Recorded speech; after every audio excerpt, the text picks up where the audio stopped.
رؤساء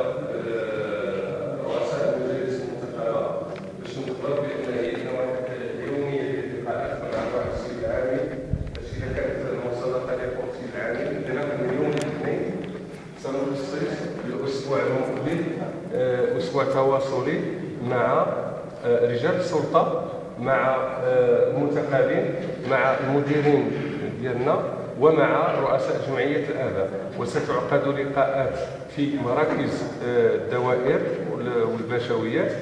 وهذه اللقاءات ليست هي لقاءات تواصلية من أجل التواصل، ولكن كنآمنوا بأن شحال ما قربنا المشكل، يعني مشكل ديال دوار أو ديال وحدة مدرسية، شحال ما جلسنا مع الناس المعنيين مباشرة إلا وكنلقاو الحلول.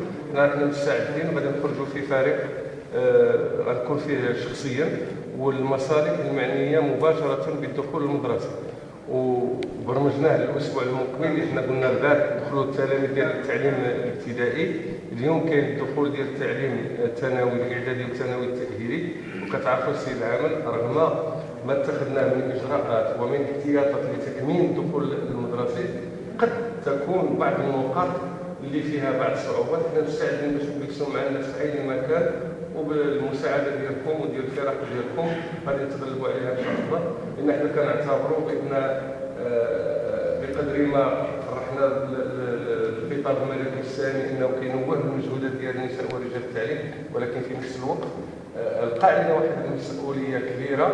ولكن حنا كنحسوا براسنا بان محاطين بكم وبالمنتخبين غادي نتغلبوا ان شاء الله على هذه الصعوبات كلها.